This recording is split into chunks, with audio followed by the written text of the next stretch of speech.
She was 19 and newly homeless, cast out from a boarding house in a Colorado mining town, with nothing to her name but the clothes she wore, a small wooden bird in her pocket, and $3 silver. With that trivial sum, she attended a tax auction in the half-abandoned settlement of Redemption Gulch and bought Lot 47, the town's burned-out opera house. It was a ruin nobody else wanted. But what nobody knew, least of all the men who thought their secrets had burned with it, was that hidden deep beneath the rotted orchestra pit was a truth that would change not just her life, but the future of the entire valley. Settle in with us for this story of quiet courage, and let us know where you're watching from tonight. Lucy Harper's life had been shaped by things left behind. She was born in a small eastern town to a mother who loved the color yellow and a father who could fix any clock, and for 9 years, her world was small and safe. Then, the influenza came through in the winter of '71, and it took them both within a week of each other.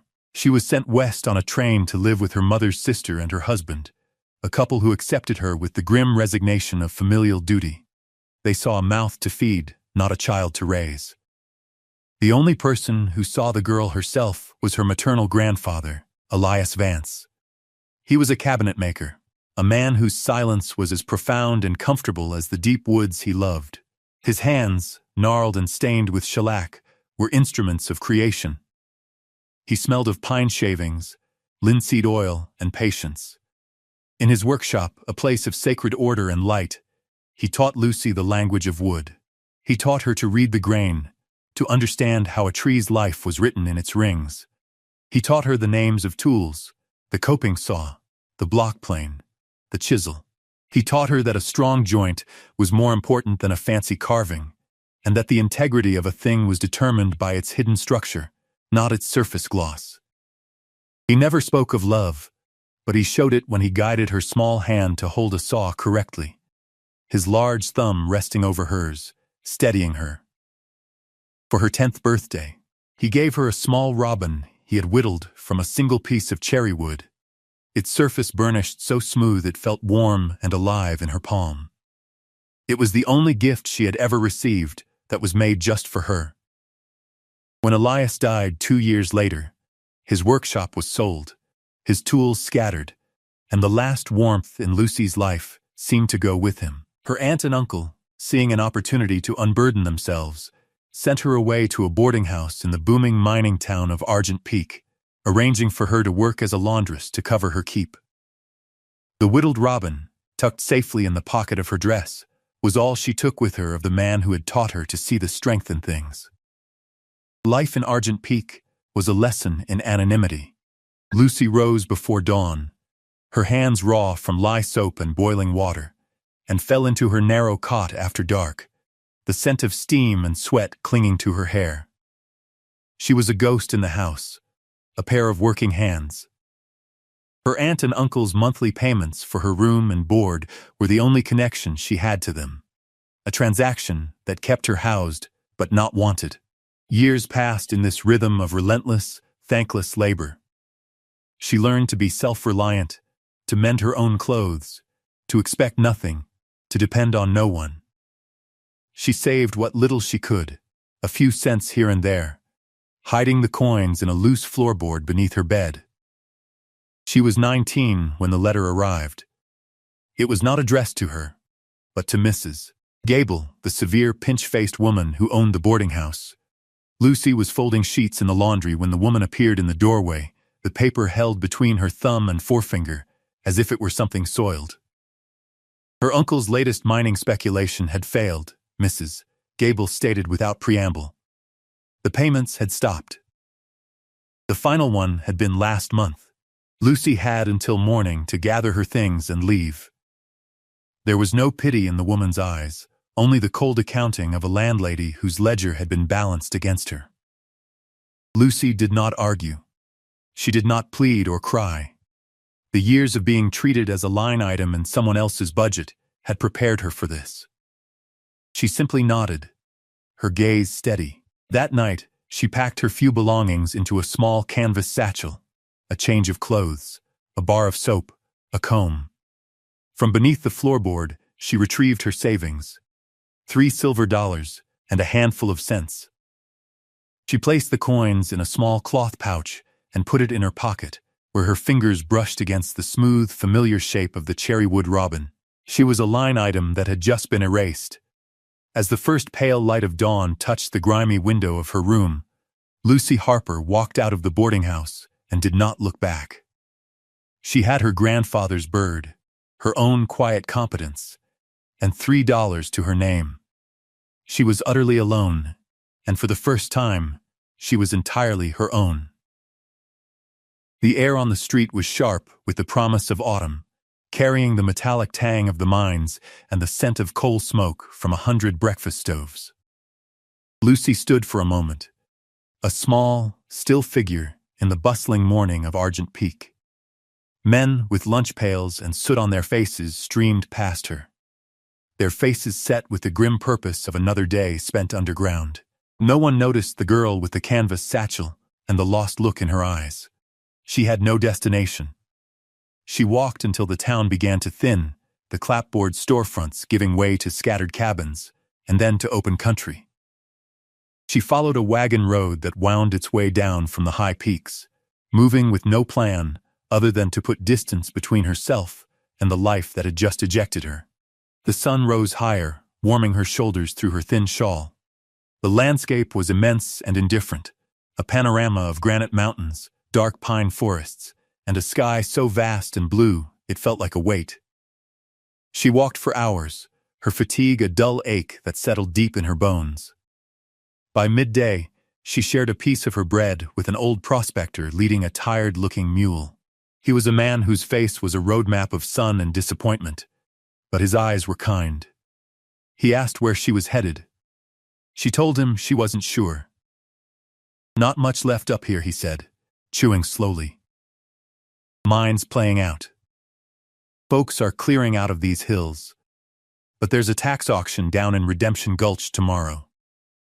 County's selling off the leavings." He pointed with a gnarled finger down the valley. "Might find something cheap if you've a mind to settle." The name, Redemption Gulch, stuck with her. It sounded like a place that understood second chances, or perhaps a place that had given up on them entirely. She thanked the man and continued on, the idea taking root in the barren soil of her desperation.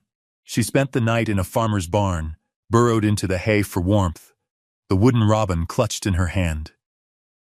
The next day, she paid a man a few of her hard-saved cents to ride in the back of his wagon, and by late afternoon, she arrived in Redemption Gulch. The prospector had been right. The town was a ghost of whatever it had once been.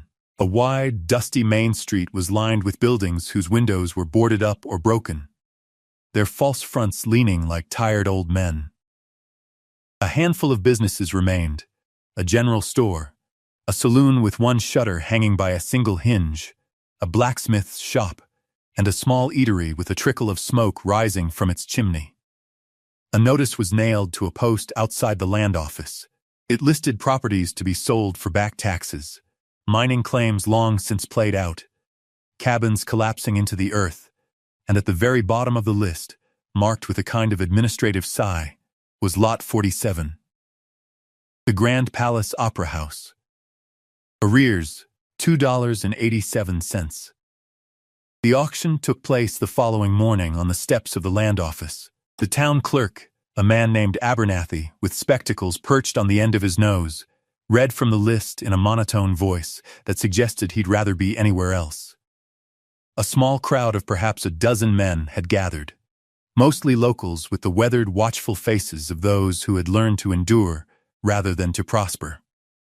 They bid on a few of the small claims, their offers low and grudging. When Abernathy finally announced Lot 47, the old opera house, a quiet chuckle rippled through the group. "Starting bid, $5, he said, without much hope. Silence. The opera house was the town's most prominent failure, a monument to ambition that had literally gone up in smoke 5 years earlier. It was a blackened shell, a dangerous eyesore. $3?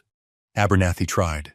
More silence. The men shifted their weight, looking at the ground. No one wanted the liability. From the back of the small crowd, a clear, calm voice said, $3. Every head turned. Lucy stood with her hand raised, her expression serious. The men stared, a mix of disbelief and amusement on their faces. The clerk peered over his spectacles. Surprised, "The girl bids $3, he announced, as if to confirm what he was seeing. "Do I hear 4? The only response was the wind whistling around the corner of the building. Going once. Going twice. He looked at Lucy, a flicker of something unreadable in his eyes.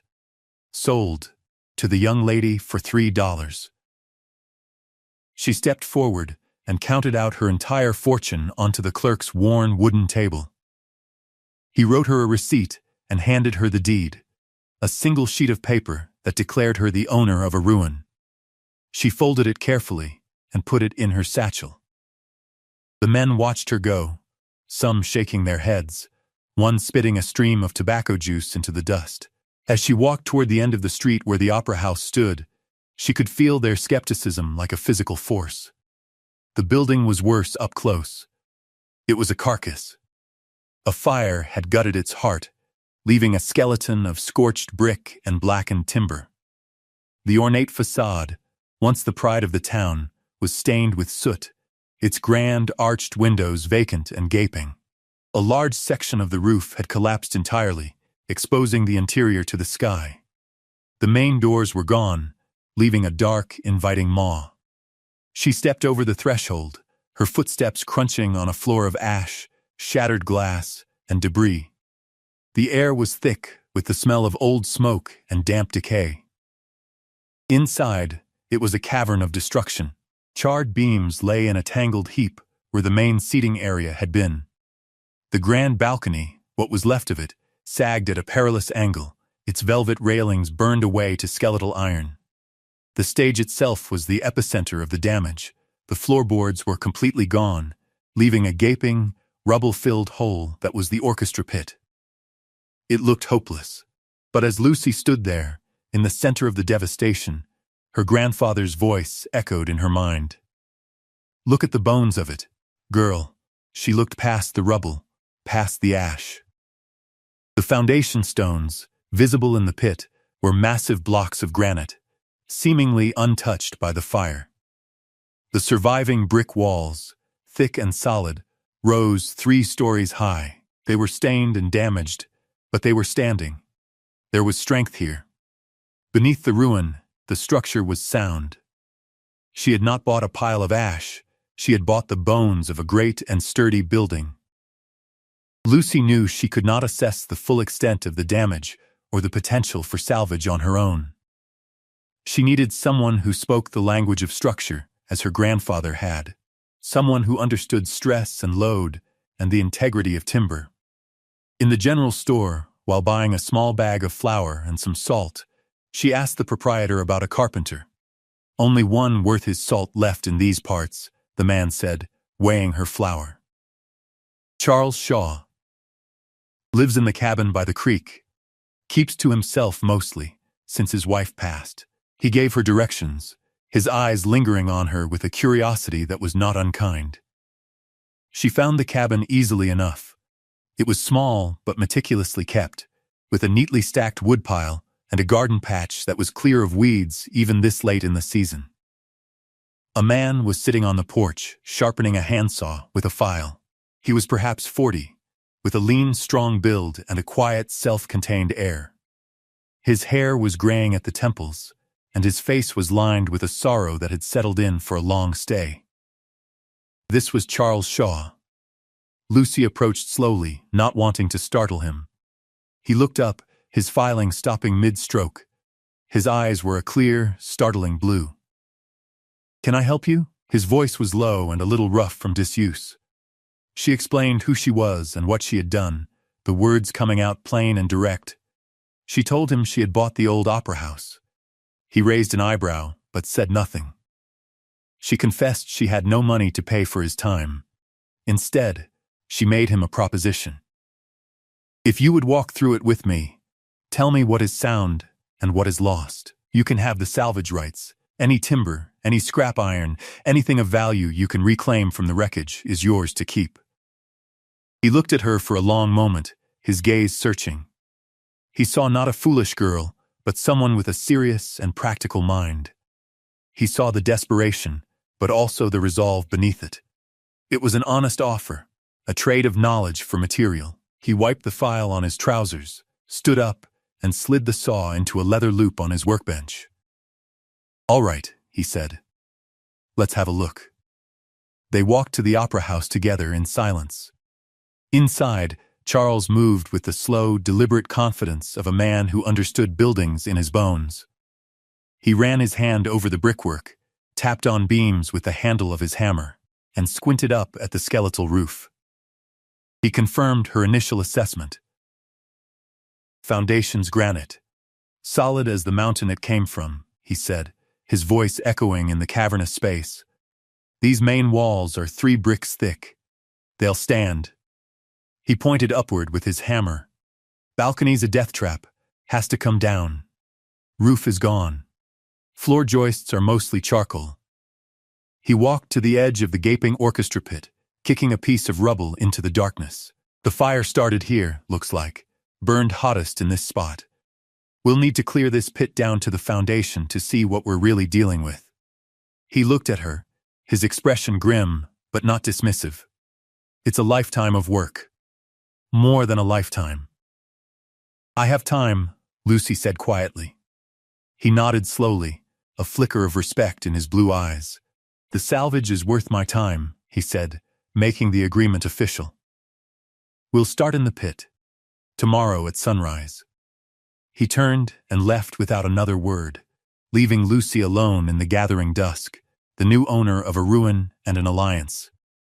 The next morning, as the sun crested the eastern ridge, Charles was there, waiting. He had brought 2 sturdy shovels and a wheelbarrow. For the first time since she'd left Argent Peak, Lucy felt a flicker of something that was not dread, but purpose. The work was brutal. The orchestra pit was a choked maw of debris, charred timbers, heavy chunks of fallen plaster, twisted iron from gas lamps, and a deep, settled layer of sodden ash that had turned to a heavy, greasy mud. They worked in a grim rhythm, shoveling the wreckage into the wheelbarrow, which Charles would then haul outside and dump in a growing pile. The air was thick with the dust of plaster and the acrid smell of old fire.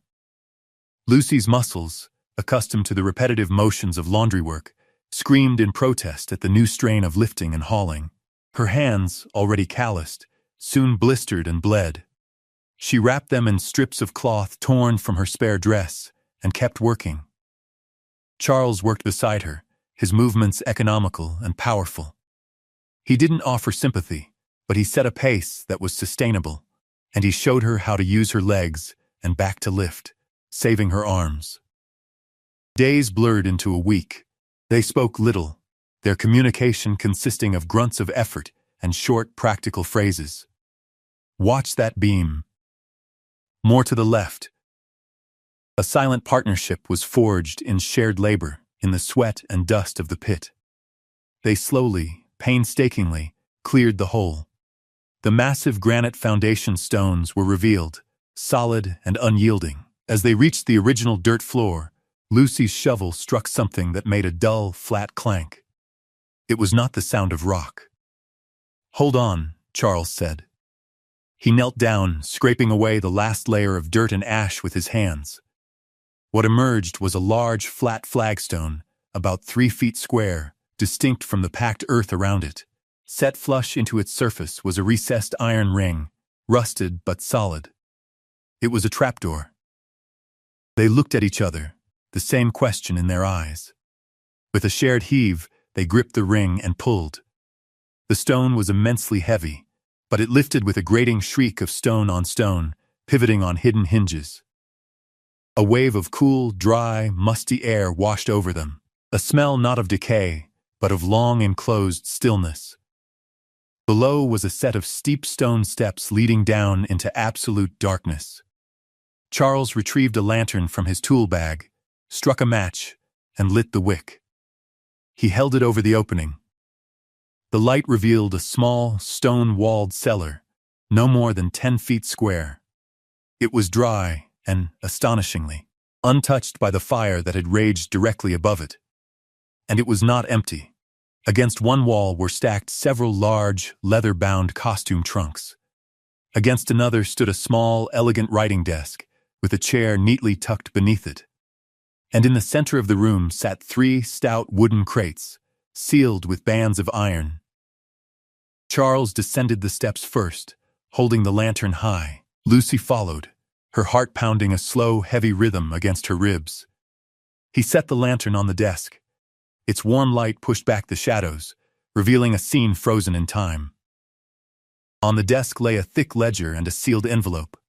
The envelope was made of heavy vellum, and written across it in a graceful looping hand were the words, "To a finder with good hands." With trembling fingers, Lucy picked it up. It was addressed to her, or to someone like her. Someone who had come to this place not to destroy, but to build. Using the point of a nail Charles handed her, she carefully broke the wax seal and unfolded the letter within. The letter was written on 3 pages of thick, creamy paper. The ink was faded, but the handwriting was clear and strong. It began without salutation. "If you are reading this, then the worst has happened, and I am gone. But you have found my secret, and for that, I must trust you. My name is Adelaide Marcotte. I was the manager of this opera house and its principal soprano. I built this room myself, with the help of a stonemason who owed me a great debt and knew how to keep his silence. It was meant to be my sanctuary, a place to store my savings and my memories." Lucy read the words aloud, her voice soft in the still, underground air. Charles stood by the crates, listening, his face a mask of concentration. "This theater was my life," the letter continued, "but it became a cage.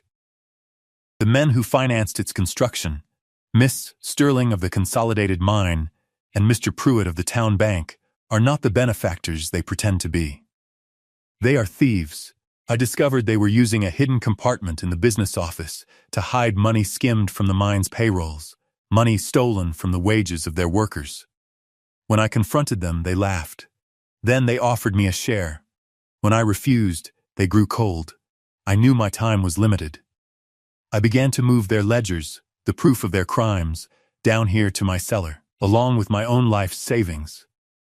The money in the large trunk is mine, earned honestly over 20 years on the stage. It is clean. Use it. The money in the sealed crates belongs to the devil. It is one of the payrolls they stole. I do not know what you should do with it, but I know it does not belong to them." Lucy paused, her eyes scanning the last page. Her breath caught in her throat. They spoke of having an accident at the theater.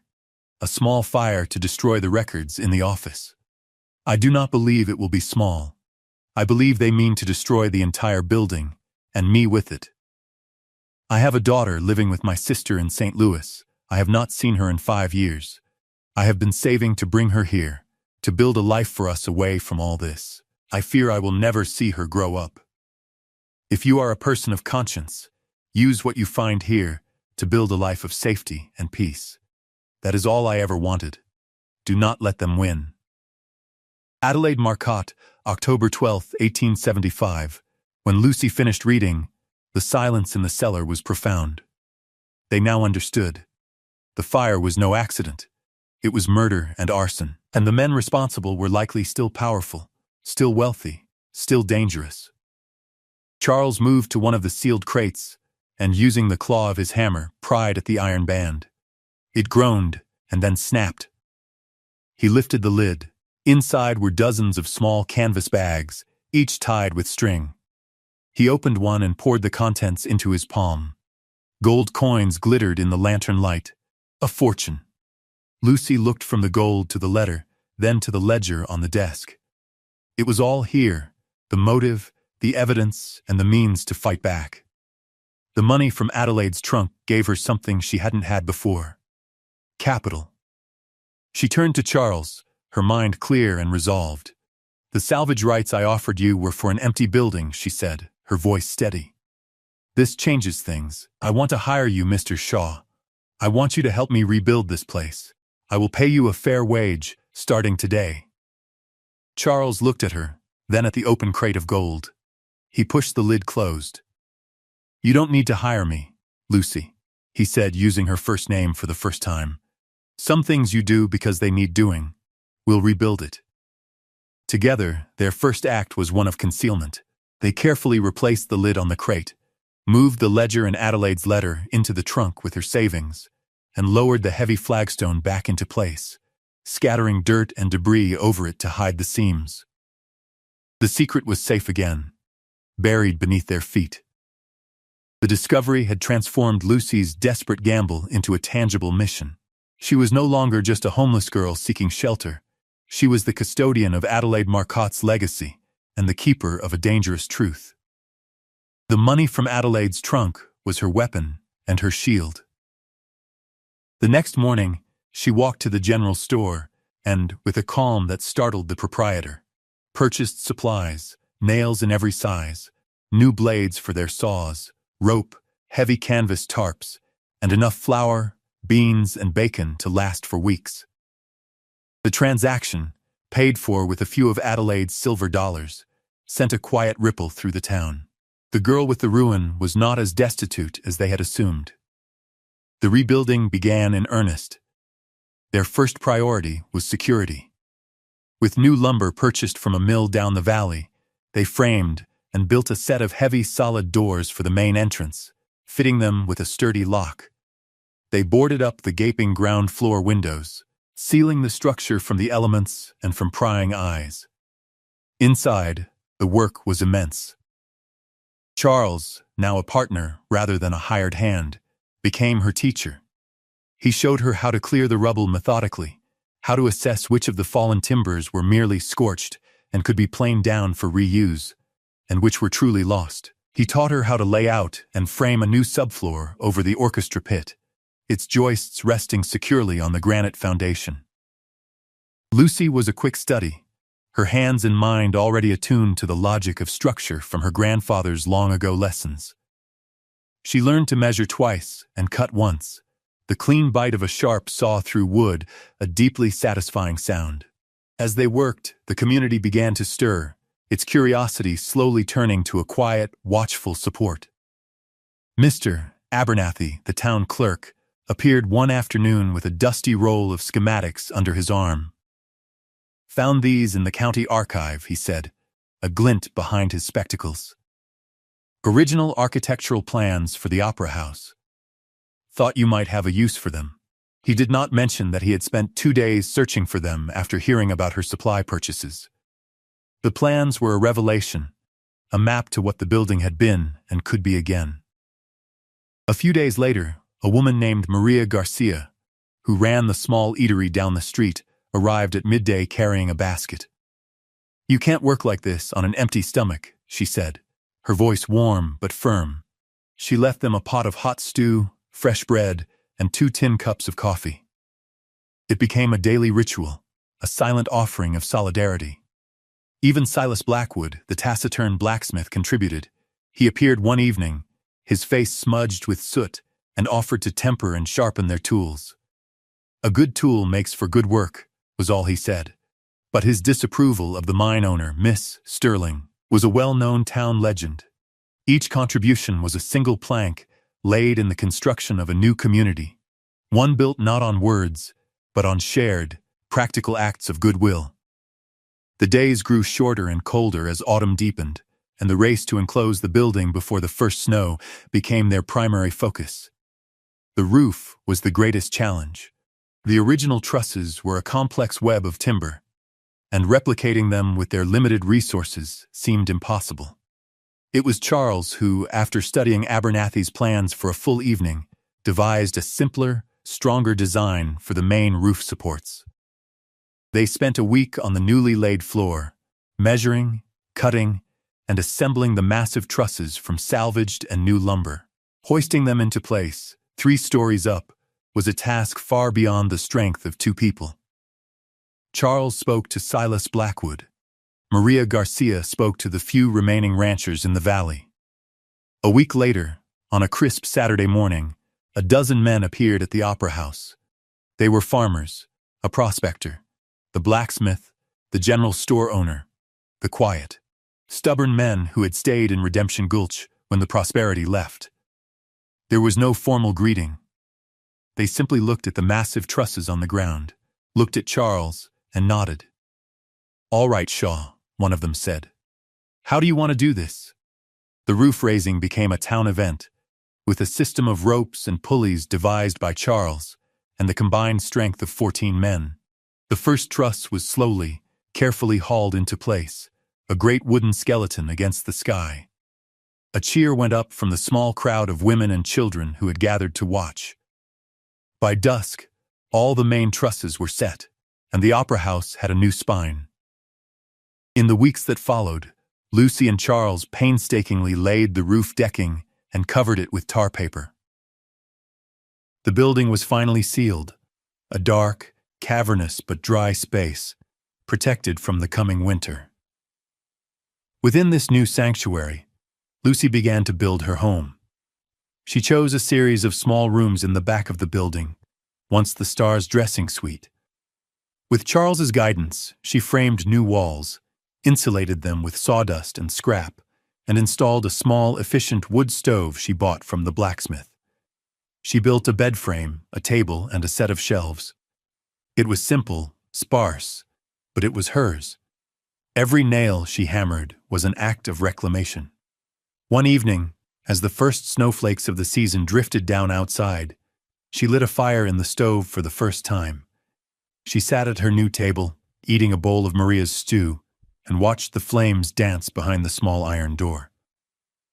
The whittled robin from her grandfather sat on the mantelpiece she had built, a small, silent witness. People in town had stopped calling it the ruin. Now they called it Lucy's place. The name had a sound of permanence to it. She was no longer Lucy Harper, the homeless girl. She was Lucy of the Opera House. One afternoon, a fine carriage pulled by 2 black horses rattled down the main street and stopped before the building. A man in an expensive coat stepped out. He was older, with a florid face and cold, assessing eyes. Lucy knew him instantly from Adelaide's description. Mr. Sterling, owner of the Consolidated Mine. He walked around the building, his gaze taking in the new doors, the solid roof. He saw Lucy standing in the entrance, her sleeves rolled up, a smear of sawdust on her cheek. "I see you've been busy," he said, his voice smooth and condescending. "This is a great deal of work for a young woman. I'll make you a generous offer, $500, cash, for the deed." Lucy looked at him, her gaze unwavering. She thought of Adelaide, of the stolen payrolls, of the life that had been extinguished in this very spot.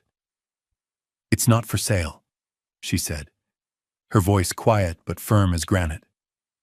Sterling's smile tightened. "Everything is for sale, girl. Think it over." He climbed back into his carriage and was gone, leaving only the threat hanging in the cold air. But Lucy did not feel afraid. She was standing on her own property, in a building she was raising with her own hands, surrounded by a town that was quietly choosing her side. Winter settled over Redemption Gulch, blanketing the mountains and the quiet street in a deep, muffling silence. Inside the opera house, in the small, warm apartment she had built, Lucy was at peace. The great hall remained a work in progress, a vast, shadowy space filled with the clean scent of new pine and the lingering memory of ash. But her own rooms were a sanctuary of light and warmth. A fire crackled in the cast-iron stove, its heat pushing back the profound cold of the Colorado night. On the stove, a pot of soup simmered, a gift from Maria Garcia. The rituals of her new life were simple and satisfying. Mornings began with coffee shared with Charles before they started their day's work. Evenings ended here in the quiet of her own home, a home she had quite literally raised from the ashes. She sat at the small table Charles had helped her build from salvaged oak, the wood planed and sanded so smooth it felt like silk beneath her fingertips. On the mantelpiece above the stove, Two small objects sat side by side. One was the cherry-wood robin her grandfather, Elias Vance, had carved for her so many years ago. It had been her only link to a past where she was loved, a talisman of craft and care she had carried through years of loneliness. Next to it sat a small porcelain music box, its painted roses faded but intact. She had found it in Adelaide Marcotte's trunk, tucked amongst the folded silks and letters. When she wound the tiny key, it played a fragile, hopeful tune. The two objects, one from the quiet man who taught her the strength of wood, and one from the brave woman who had left her a legacy of defiance, seemed to hold a conversation in the flickering firelight. They were gifts from strangers who had seen value in the world, one in the grain of a tree, the other in the truth of a ledger. Lucy looked out her new window, a pane of real glass that had been a gift from Mr. Abernathy, who found it in a back room of the town hall. She could see the lights from the few occupied houses in town, small yellow squares of warmth in the immense snowy dark. Charles had stayed for supper, and now he was heading home, his lantern a small, swinging star moving down the street. He was no longer just a partner in work, he had become her friend, her anchor in this new life. She thought of her aunt and uncle, of Mrs. Gable, of Mr. Sterling. They had all looked at her and seen something to be used or discarded, a problem to be solved, a nuisance to be removed. They had cast her out with the administrative coldness of a bad debt being written off. But they had underestimated her. They hadn't known about the lessons of a cabinet maker, the resilience forged in a steam-filled laundry, or the courage she would find in a dead woman's letter. Lucy Harper had been 19 and homeless. She had $3 to her name, and she had spent it on a ruin that everyone else had abandoned. It was the best $3 she ever spent. It had not just bought her a building, it had bought her a foundation, a future, and a home. Thank you for joining us for this story of quiet resilience. If the tale of a home found in an unexpected place resonated with you, consider subscribing and sharing for more stories of courage and craft. We'll leave you with a question to carry with you. What is something you have built or repaired in your own life that meant more than just the materials you used to make it? Let us know in the comments below. We look forward to seeing you again next time. She was 25 years old and left with nothing. After her father's death, the Town Council of Redemption, Wyoming, seized their small cabin on the basis of a disputed debt, a 30-year-old claim as thin as frost. She was given 3 days to vacate. With no family, no money beyond a few dollars scraped from a jar, and no plan, she was left with only a small trunk of her father's tools and the clothes on her back.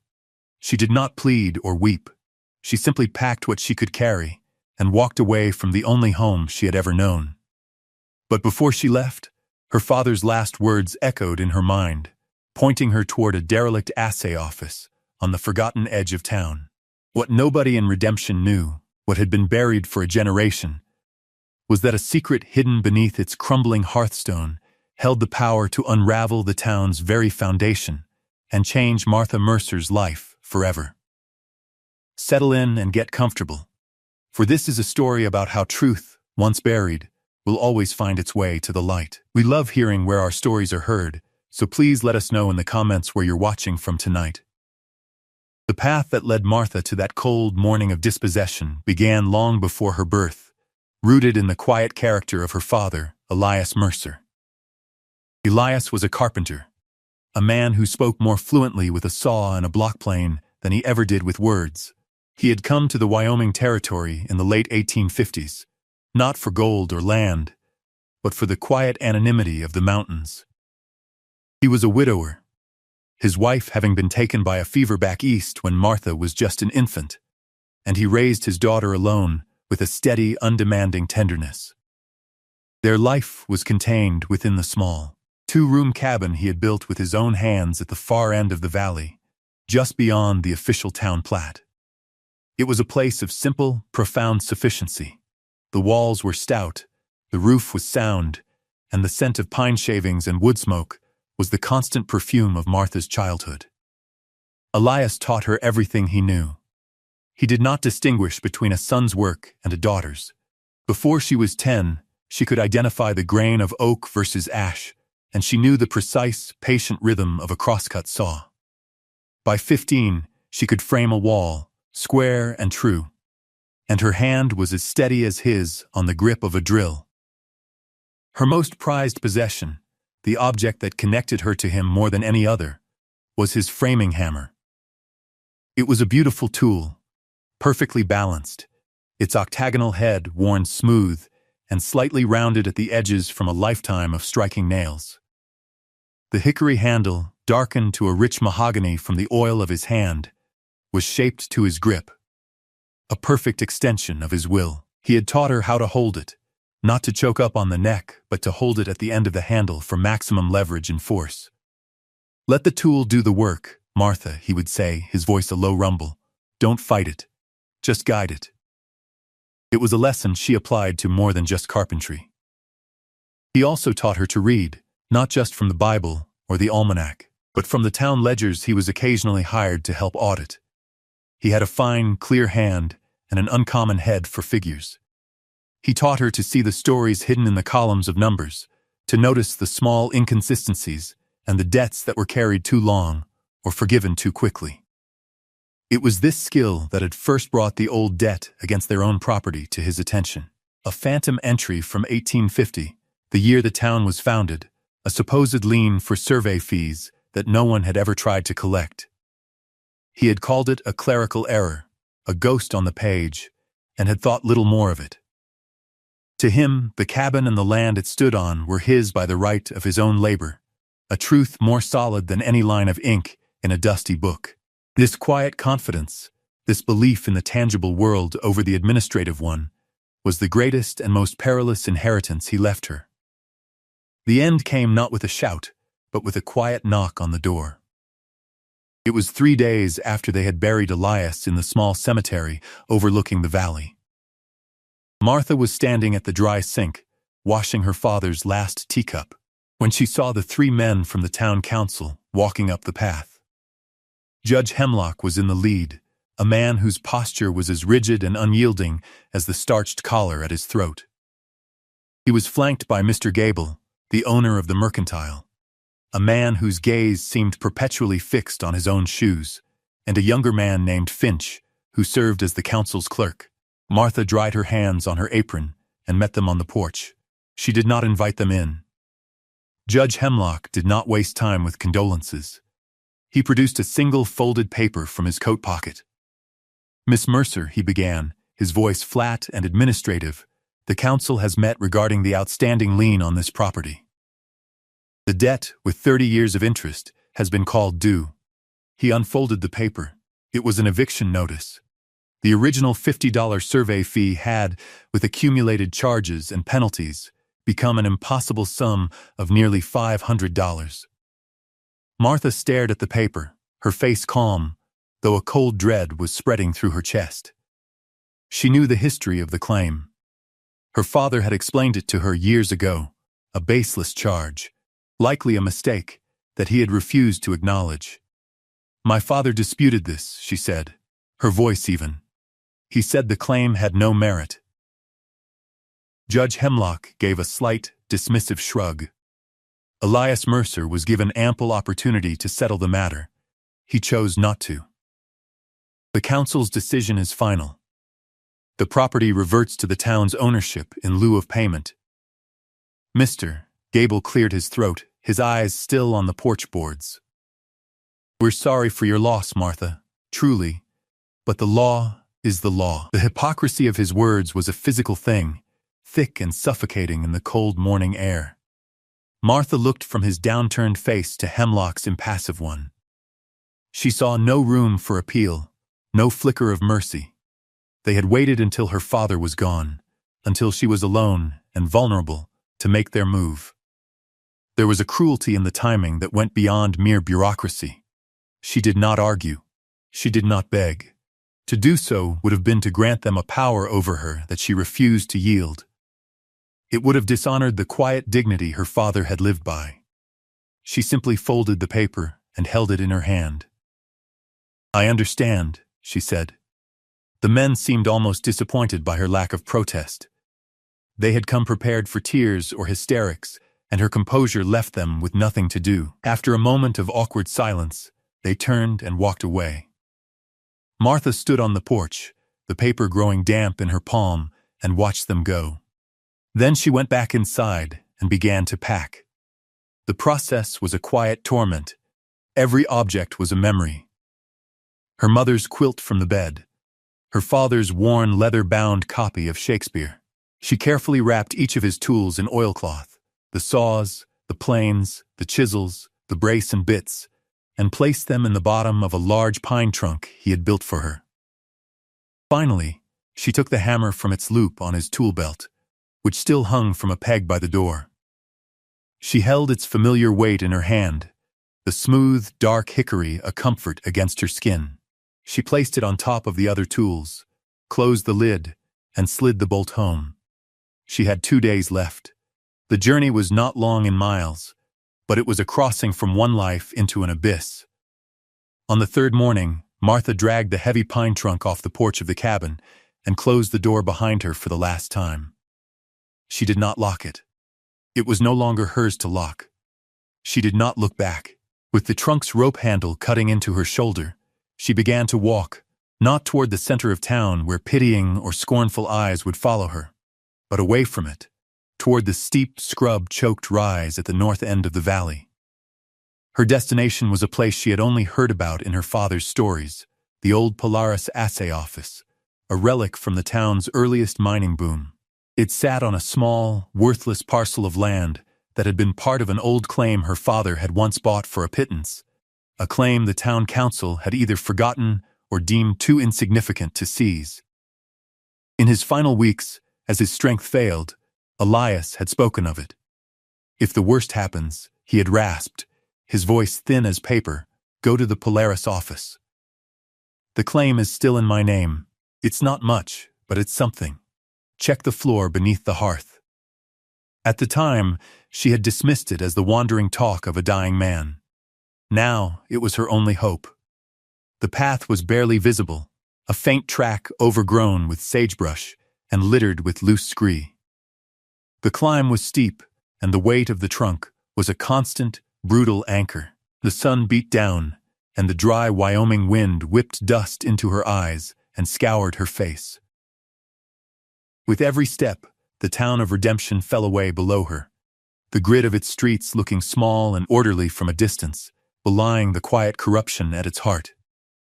She could see the steeple of the church, the broad roof of Gable's Mercantile, and the neat fenced yard of Judge Hemlock's house. From up here, she could also see her own cabin, looking like a child's toy, a place where her life had been lived and then erased. A wave of grief, sharp and sudden, threatened to overwhelm her, but she pushed it down. Grief was a luxury she could not afford. Survival was the only work that mattered now. She adjusted the rope on her shoulder and kept climbing, her focus narrowing to the next step and the next. The air grew thinner, cooler, scented with pine and the clean, mineral smell of rock. After nearly an hour of grueling ascent, she saw it. The Polaris assay office was little more than a ruin. It was a small, single-room structure of rough-hewn logs, tucked into a shallow cut in the mountainside. The roof sagged dangerously in the middle, half its shingles gone, and the single window was a gaping hole of broken glass. The door hung from one leather hinge.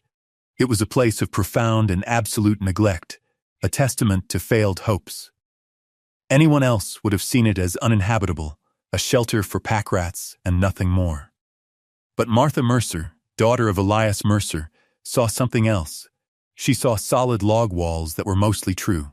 She saw a foundation of native stone that had not shifted. She saw a structure, broken but not defeated. She saw work to be done. Dropping the trunk with a gasp of relief, she walked slowly toward the derelict building. It was the first piece of property that was truly, if tenuously, hers. It was a ruin, but it was a beginning. Martha pushed open the groaning door and stepped inside. A thick blanket of dust coated every surface, stirred into dancing motes by the light pouring through the broken window and the gaps in the roof. The air was heavy with the smell of decay, of damp earth and the dry, papery nests of long-gone rodents. In the center of the room stood a heavy oak table, its surface warped and split. Against the far wall was a stone hearth and a rusted pot-bellied stove, its pipe disconnected and lying on the floor like a broken limb. A crude cot, its canvas rotted away to strings, was shoved into one corner. It was a desolate scene, a portrait of abandonment. For a long moment, she simply stood in the doorway, the sheer scale of the task ahead threatening to crush her resolve. The cold from the dirt floor seeped through the thin soles of her boots. Night would come soon, and with it, the deep, penetrating cold of the high country. She had no food, no water, and only the clothes she wore and the contents of her trunk. The impulse to sit down and weep was a physical force, a pressure behind her eyes. But then she thought of her father. She thought of his hands, calloused and capable, and his quiet mantra, just guide it. Despair was a fight, and she had been taught not to fight the tool. She had been taught to work. She took a deep breath, the dusty air catching in her throat, and set her shoulders. First, shelter. She dragged the heavy trunk inside and unbolted the lid. The familiar sight of her father's tools was a comfort, a tangible link to a world of competence and order. She selected a small handsaw and a handful of nails. Outside, she found a pile of discarded lumber from a collapsed sluice box, weathered but still sound. She measured and cut boards to cover the gaping window, prying the broken shards of glass from the frame with the claw of her hammer. The rhythmic rasp of the saw and the percussive report of the hammer were familiar, reassuring sounds in the oppressive silence. It was not a pretty repair, but it was solid. It would keep the worst of the wind out. Next, the stove. The pipe was rusted through in several places, but she managed to piece together a functional length of it. Using strips of tin she cut from an old coffee can found in a corner. She wedged it through the rusted thimble in the roof, securing it with wire. She swept the hearth clear of debris, and using her flint and steel, managed to coax a tiny, struggling flame from a handful of dry grass and twigs she gathered from outside. Slowly, she fed it larger pieces of wood, until a steady, welcome warmth began to push back the chill. It was a small victory, but it felt monumental. As darkness fell, she sat on her trunk before the glowing stove, the firelight casting flickering shadows on the log walls. She was exhausted, her muscles aching from the climb and the work. She was alone in a ruined cabin, a pariah from the town she had called home. But she was warm. She was sheltered. By her own hand, she had imposed a small circle of order onto the chaos. It was not a home yet, not by a long measure. But in that moment, sitting in the dark with the smell of wood smoke filling the small space, Martha Mercer was not acquiring a property. She was claiming herself. After a few days of securing her shelter, making the small room weathertight and habitable, Martha's thoughts turned to her father's final, cryptic instruction. Check the floor beneath the hearth. The hearth was made of 3 large, flat slabs of granite, likely dragged from the nearby creek bed, set into the dirt floor and sealed with a mortar of mud and lime that had hardened to the consistency of rock. It looked immovable, a solid anchor for the heavy stove that now sat upon it. She was tired, and the work of fetching water from a spring she'd found a quarter-mile down the slope and foraging for wood took up most of her daylight hours. It would be easy to dismiss his words as delirium, to focus only on the immediate needs of survival. But she knew her father. He was not a man for fanciful notions. If he had said it, there was a reason. She took her hammer and a cold chisel from the trunk. Kneeling on the cold floor, she began to chip away at the mortar in the seam between 2 of the stones. It was slow, arduous work. The mortar was old and dense, and each swing of the hammer sent a jarring shock up her arm. Flakes of dried mud and stone peppered her face. For hours she worked, her world reduced to the small expanding gap in front of her, the sharp ring of steel on stone, the only sound besides her own ragged breathing. Finally, she had cleared a deep enough groove along all four sides of the center stone.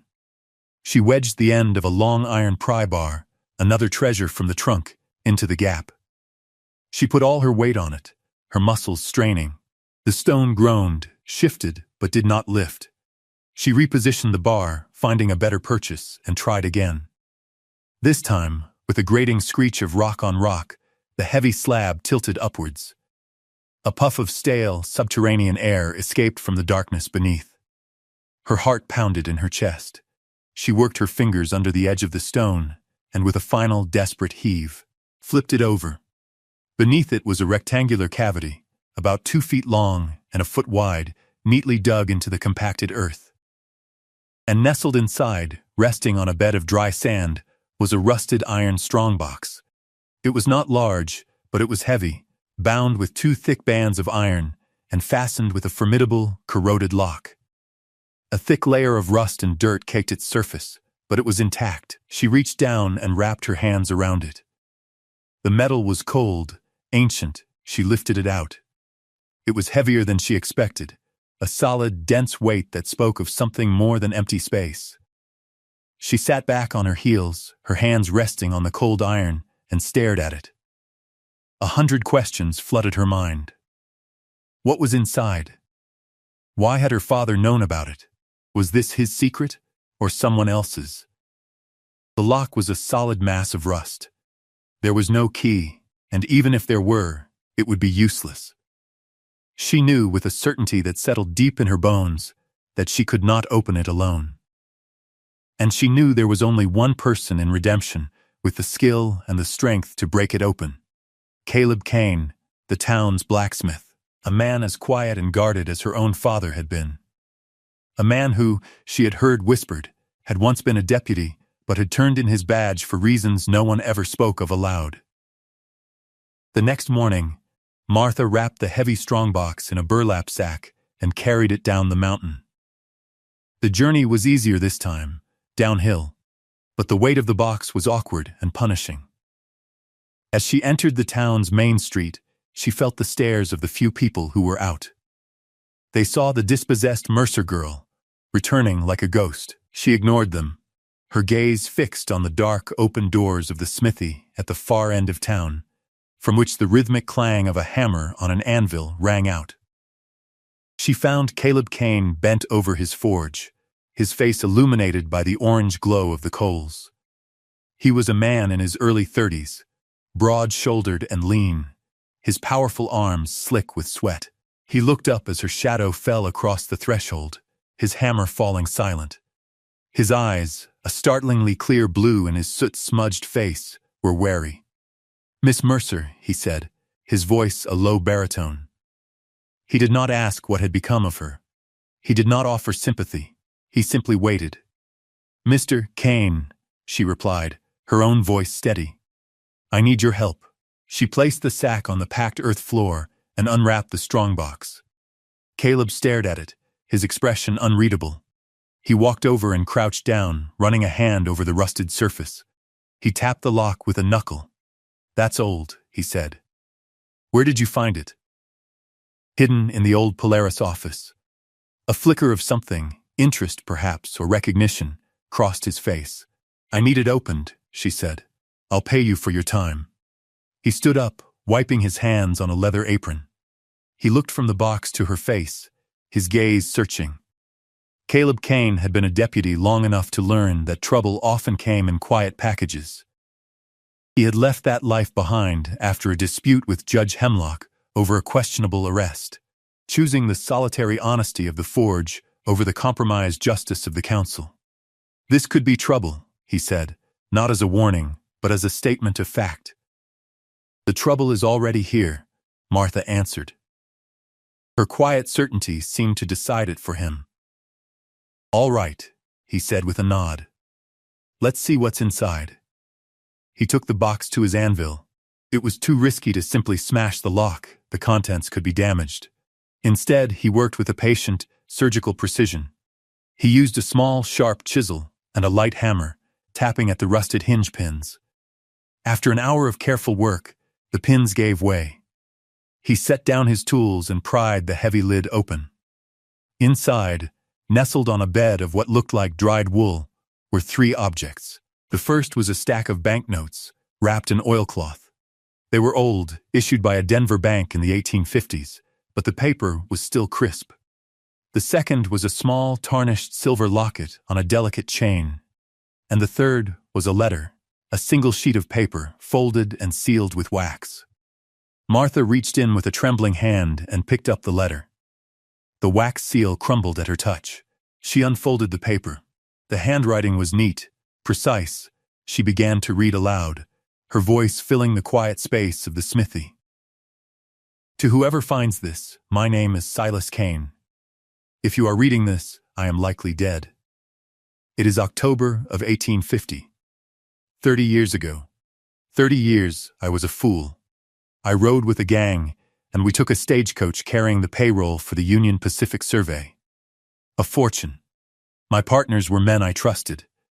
After the robbery, they turned on me. They shot me and left me for dead, but I survived long enough to hide my share here, in this office where I once worked as an assayer. They took the rest and used it to build themselves a town. They called it redemption. They became its founding fathers, its righteous judges and its wealthy merchants. The man who shot me was named Alistair Hemlock. His partners were Josiah Gable and Thomas Finch. They pinned the crime on a local prospector, a good man who was hanged for a crime he did not commit. This money is all I have left of a life I threw away. The locket belongs to a woman I will never see again. Use the money. Do with it what you will. But know the truth. The pillars of redemption are built on stolen gold and a dead man's blood.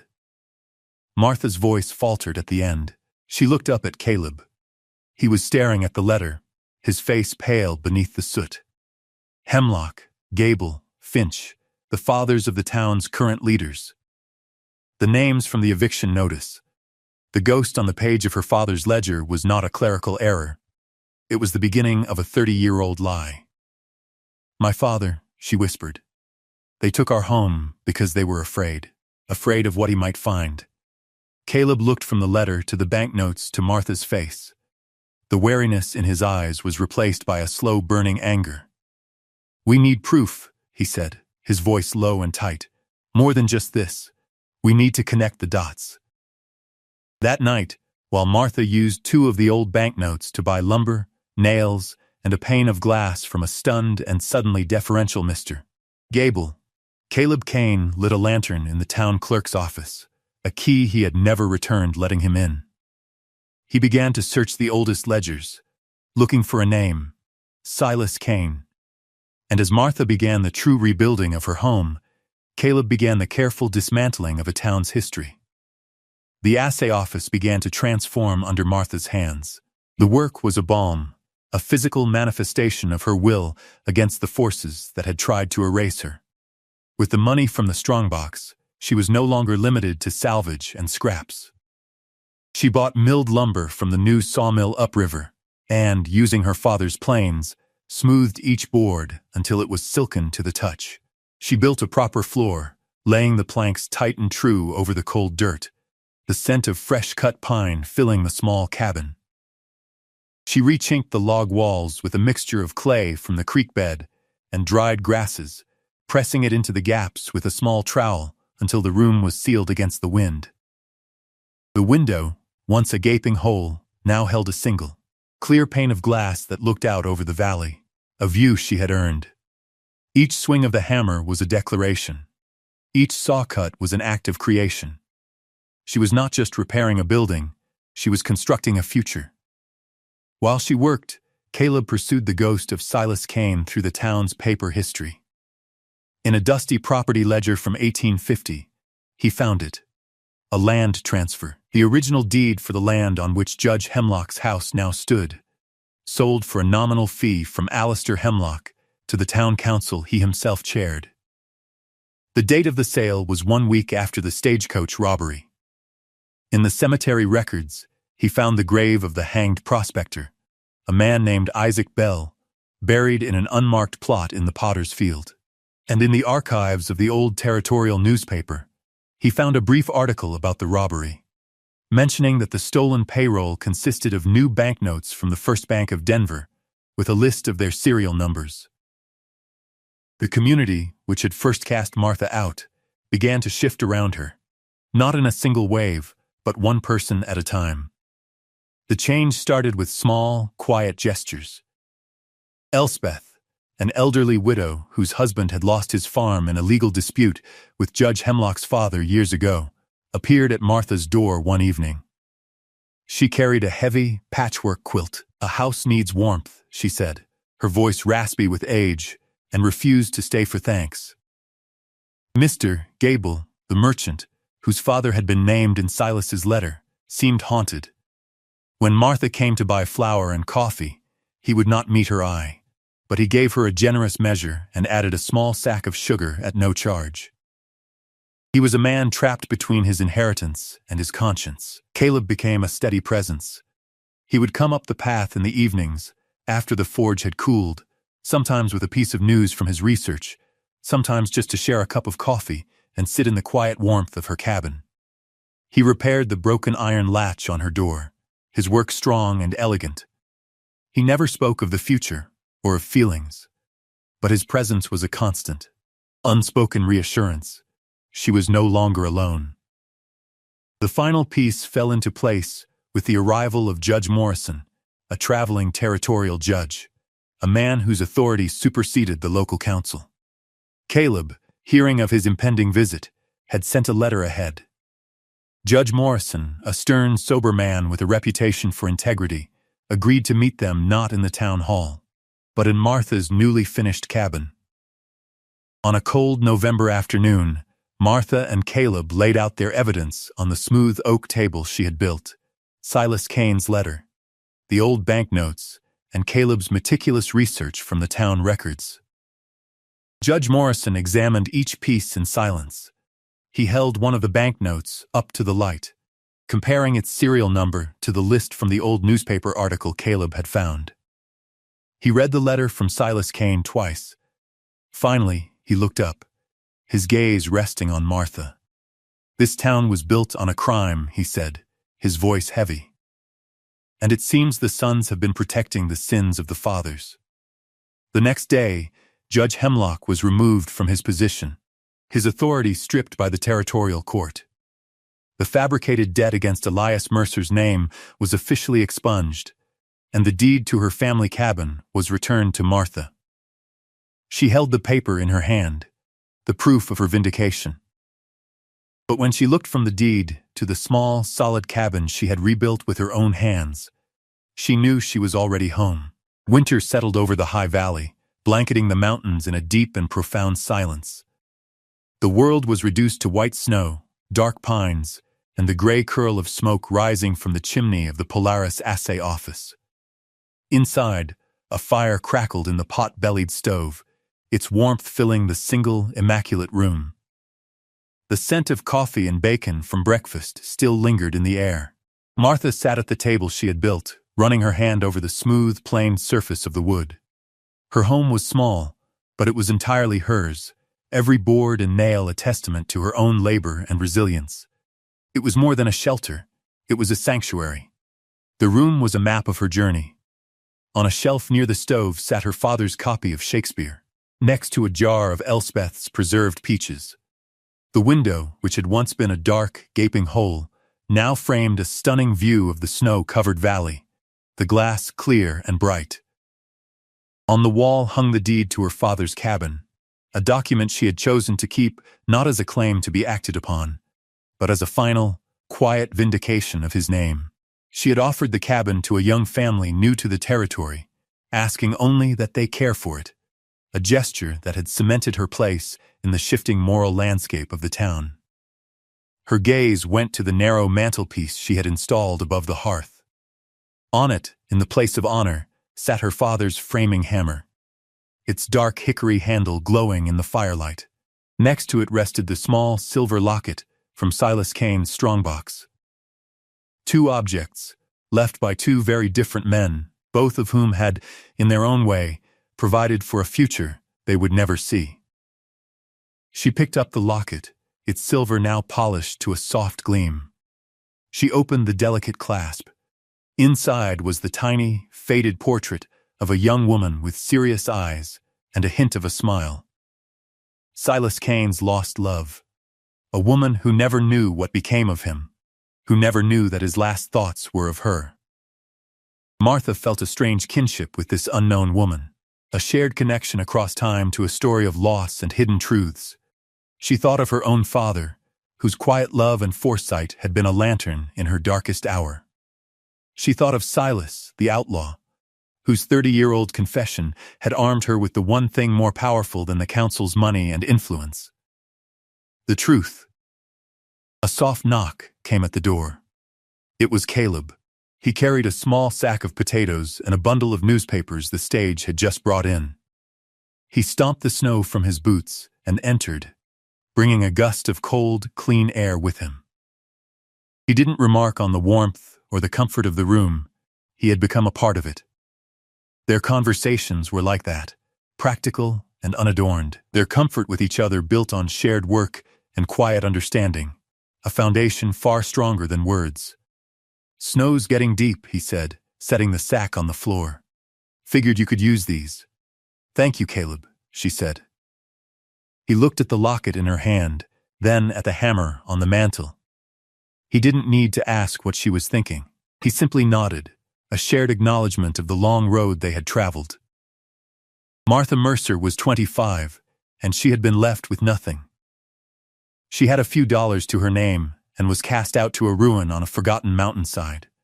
But what she found there, buried beneath the stone and the dust, gave her more than a home. It gave her justice for her father, a future of her own making, and a place to finally, truly belong. The story of Redemption, Wyoming, is not unique. Nearly every town, every family, every nation has its founding myths, stories told to create a sense of shared identity and noble origin.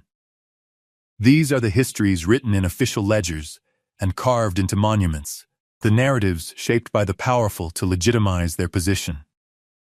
They speak of courage, hard work, and righteous settlement. But beneath the floorboards of these official histories, other stories lie buried. They are the stories of the displaced, the forgotten, and the silenced. They are the truths hidden in a rusted strongbox, the confessions scrawled on a fading piece of paper, the names of the wronged in an unmarked grave. These truths do not rot or fade.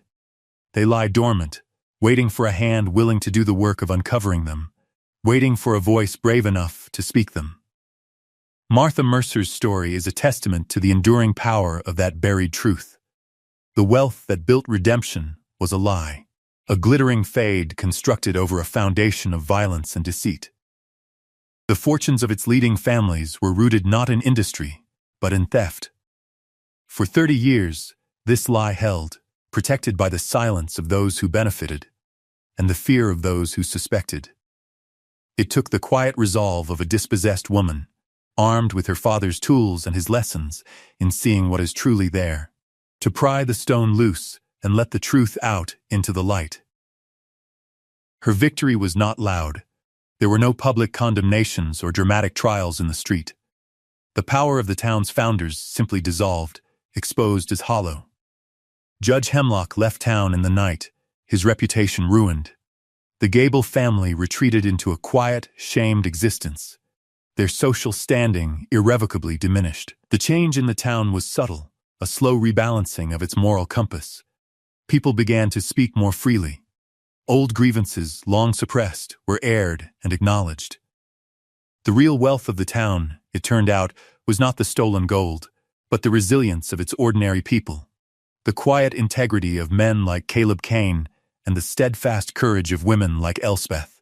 The greatest fortune was the one Martha built for herself, a home made with her own hands, a community forged through shared work and mutual respect, and a future defined not by what was taken from her, but by what she chose to build. She proved that a person's true inheritance is not land or money, but character. It is the ability to see value where others see ruin, to find strength in loss, and to believe that the work of one's own hands is the most powerful force for change in the world. Her father had taught her to let the tool do the work, and she had. The tool was the truth, and with it, she had rebuilt her world. Thank you for joining us for this story. If you were moved by Martha's journey, we invite you to subscribe and share this story with others who appreciate tales of resilience and quiet strength. And now we leave you with a question. What is the most valuable thing you've ever built or repaired with your own two hands?